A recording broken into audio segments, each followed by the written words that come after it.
Hey guys, Komakamaki, and today I want to talk about Prince of Persia 2008. First off, I want to start off by saying that I haven't played this game when it originally came out. I only started playing it this year. In fact, I found it on GOG, and I thought, oh, I never used GOG before. I've been using Steam, I've been using Origin for the longest time, even Uplay, because I'm forced into using Uplay when I want to play Ubisoft game. Um, so I saw it on GOG and I thought maybe I should try GOG. And so this is one of the first game I tried on GOG, and GOG has been a good experience for me. But today I want to talk about Prince of Persia that came out in 2008 and give my, you know, retrospective on the game, right? Because it's been a very long time, and I feel like a lot of people are not talking about this game enough. And wow, this game is amazing. Um, it's been a breathtaking experience playing through this game, and it's sad that people don't talk about it anymore. For a game that came out in 2008, this game has done a lot of really uh, well implemented thing, and I think very few people truly appreciate this game for what it has put on the table. Um, the first thing I have to say is the self shaded art style that this game have is really gorgeous. It's nothing of short of just amazing. It's just good to look at. It has been 8 years already since this game came out, but the art hasn't aged one bit. It still look really good. Playing the game at Full HD 1080p on my PC has been incredible experience. I don't know how good the graphic age on the console, but for my PC it look amazing. You can tell a lot of effort has been put into the art style of this game. When you start, this world was corrupted, right? It has been ruined by this uh, Dark Lord or something in the story. Um, but the more you play through area, it has turned into this color vibrant area that after you play through and you look back on those areas and you're like, oh, yeah, there's this sense of progression that truly make you feel like that your action have direct impact into the world, and that's something that you don't see in every game. Character design in this game is also amazing. It's very recognizable. Out of all the Prince of Persia, if you line up all the prince, you're gonna easily recognize that this is the prince from the Prince of Persia in 2008 because the design was so well and it fit within the world really well. And um, compared to other titles from 2008 like Gears of War 2, right, and GTA 4, you can really tell the artistic vision of this game has to really make this game age really well compared to games like GTA 4 and Gears of War. Those games doesn't age as well. Um, while the story is not the most interesting part of this game, it's the end of the world cliche stuff, right? There's a god of light and something, and a god of darkness, and then there's something law there, but you don't really care about it because it's the end of the world stuff and not that interesting. But what is interesting is the characterization of the prince and your female partner in this game, which is called her name is Elika. Um, it is done incredibly well. The interaction between the two and the conversation they have with each other really make them relatable. You really care about them, and um, that the type of the interaction is not only done to the conversation between the two characters but also done to the gameplay as well, and this is something I actually like a lot when game not only just give you a cutscene where the character talk to each other but also done and show it through the gameplay as well. um, when you move through the world, right, Elika would use her special ability to help you transverse to platform and the platform section in this game. And this relationship really translate you to really translate really well through the gameplay. When you want to jump through a really long platform, right, you can press Y on your controller if you're using Xbox 360 controller. Elika would use her ability to grab you by your hand and then throw you forward mid-air.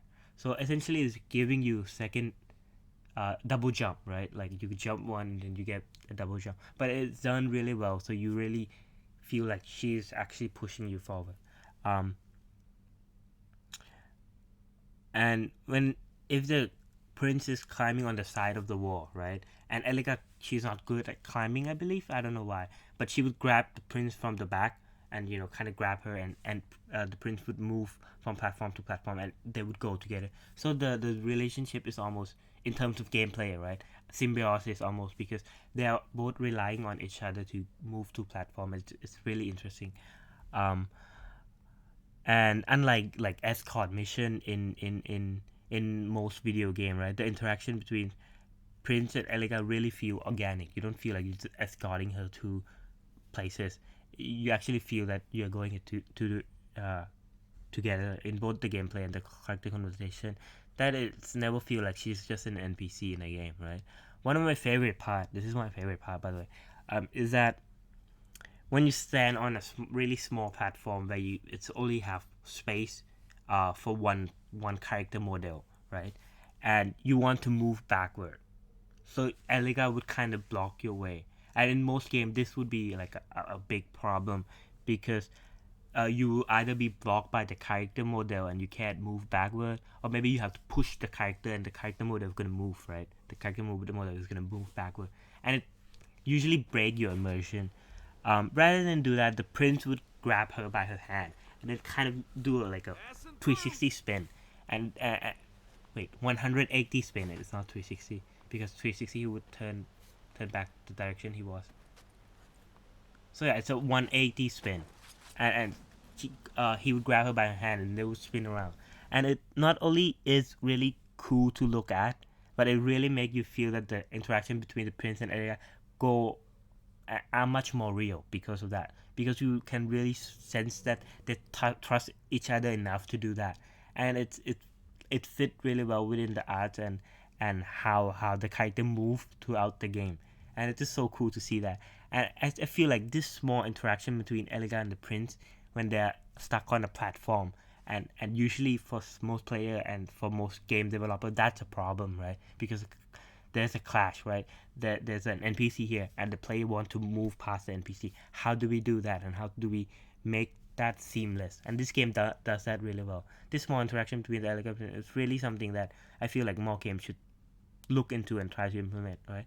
I can't tell you how many times, right, my character gets stuck next to an NPC character that I actually care about, and that really break my immersion of that character. I stop caring about that character because the NPC refused to move, right, or even react to me pushing my body toward it, right, pushing myself toward them, and they just don't care, and it feel really weird, break the immersion of the game.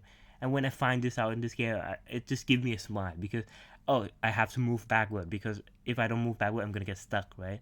So I have to move backward, and Elika was there, and I'm like, oh shit, this is gonna be a problem. And no, he just grabbed her by hand, and he spin around, and I'm like, oh shit, that's actually really cool. Um, it worked really well in terms of gameplay, and it also worked really well in terms of their character as well. So that's really interesting, and I really like that, and I feel like more games should look into it. Um, However, I have to talk about the negative of the game. One of the worst part of the game for most people is the gameplay, right? You will spend 90% of this game doing platforming with semi quick time event button presses. It doesn't tell you what the button to press, um, but you can tell, because if you're required to use the prince in this game, you have a claw, right? So if you want to use the claw, you press B on the controller, and what that does is he's gonna grab the platform, and he gonna use the claw ability to push him forward. If you need Elega ability, you press Y. That's her ability, and mostly it's gonna be magic related and use her power to push you through the platform, and that's mostly it. If you do get more upgrade for Elega over time, right? And you can um, press Y, and you can use those upgrade ability, but usually it doesn't do too much. So mostly you're gonna do pretty much the same 90% of the game. You're gonna be doing most of the platforming, and it's gonna be very similar to each other. So if you don't like platforming, 3D platforming in games, you're not gonna really enjoy this game. The combat in this game is also really simple and really um, just simple and mundane. The best technique is just to parry at the right time. You can press a button to block an attack, but if you press it at the right time, you can just parry the enemy, and you're gonna stop the attack animation, and so you can get a chance to attack, and you can just do a lot of combos. And honestly, the combat is really easy. All you have to do is usually use the claw. You use the claw, and then you just attack with some Elika ability and your blade ability, and it's actually really easy to do, and it's not the interesting part of the game. So as long as you know how to parry, you can easily go through most of the enemy. And the only kind of interesting part is you can push enemy off of the edge. So in the fighting combat, there's going to be an edge of the combat field, right? If you push them off the edge, you instantly kill them. That would be interesting for most game, but for this game, the combat is already very easy, so that even just make it easier, so it doesn't make it more interesting. Um, so in terms of gameplay, if you don't enjoy 3D platforming, you probably not enjoy this game. You probably won't have any enjoyment of the gameplay of this game because that's what you've been doing most of the time. So overall, I feel like Prince of Persia 2008 it's a game that really nailed a lot of things in terms of art style and the character interaction between the two main characters. But it also lacked in terms of gameplay and in terms of combat. Well, I have my fun doing the platforming in in this game. I understand that's not everyone cup of tea, and most of you would likely just start finding the platforming in this game repetitive. Um, Despite all that, I actually kind of enjoy the 3D platformer game. So um, in the first place, and I honestly really enjoy this game, and I honestly fell in love with the art style and of this game, and the interaction between the prince and Elika is something really unique, and it's not something you see a lot in game even these days, and I just recommend you to give it a try just for that. It does have its shortcoming, but what the game has to offer for me is truly unique that I think it's worth experiencing the game.